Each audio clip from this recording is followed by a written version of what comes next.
It's very common for avoidantly attached people to become extremely defensive when you get into a fight. If you call them out for something, if you're like, hey, we need to talk about something, and you say that they did something wrong, avoidantly attached people will typically not take that very well. And this is because avoidantly attached people do not like conflict. They do not like confrontation.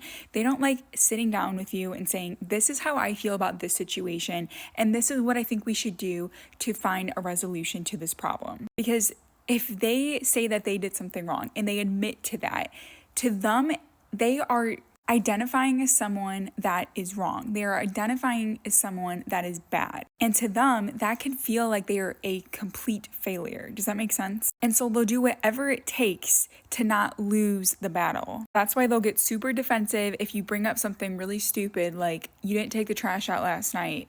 Can you take it out today? And they could just be like, well, what are you talking about? It was raining last night, or like I was busy doing my work last night, like I was doing this, that. They'll just make up excuses or just turn the fight onto you. Well, why can't you take out the trash? Don't you have time to do that? Like, I'm busy doing all these things. Can't you do something with your life? And then make you feel really shitty. So it's like projecting their insecurities onto you so that the fight or conversation isn't on them. Or avoidantly attached people will take a different approach where they'll turn the conflict into a very small problem. So if you brought something up and like you actually had the courage to actually tell them, like, I have a problem with this thing, I was feeling this way about that thing, whatever it is, and they take it and they make it seem like it's such a small deal, like you shouldn't actually feel that way, or you shouldn't actually have a problem with so-and-so thing. That can make you feel really small. It can make you feel really stupid for even bringing it up. And then you're like, shit, I shouldn't have even brought it up to them in the first place. Like, why am I even doing this? And then you become a big people pleaser because you're like, why am I in this situation in the first place? All because they take what you said and make it seem like it's so small and it's not really a big deal.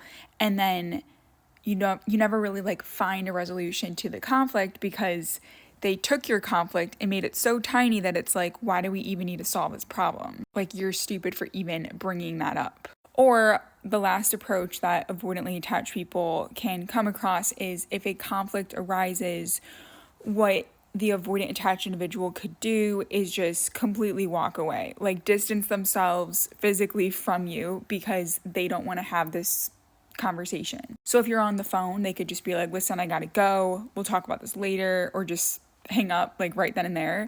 They could also, like, if you're face to face with them, just tell you like, I don't want to talk about this. Or they'll just let you talk and then never actually give anything to the conversation. So they'll just be like, okay, are you done? Again, all of those responses make you feel very small, make you feel very stupid for even bringing up the conversation, which only makes the whole situation worse, because if you're in a healthy relationship with someone, having the ability to speak your mind and tell your partner when something's bothering you or when something frustrates you or if they forgot to do something, like having these open conversations is key.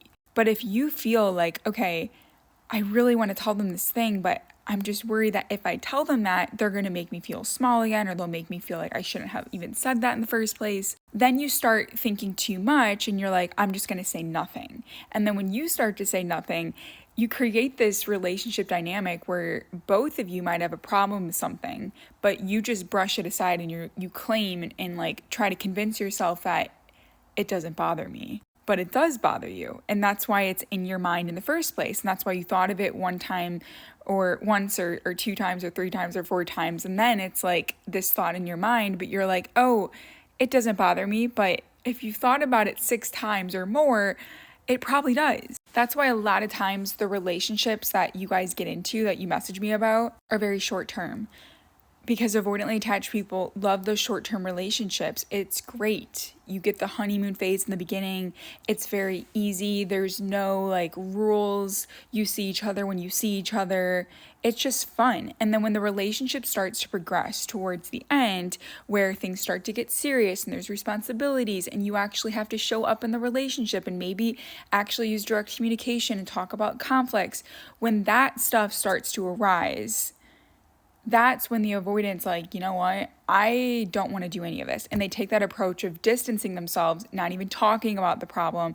And then the resolution that they find is, okay, let's just split. I can't do this. I can't be with you.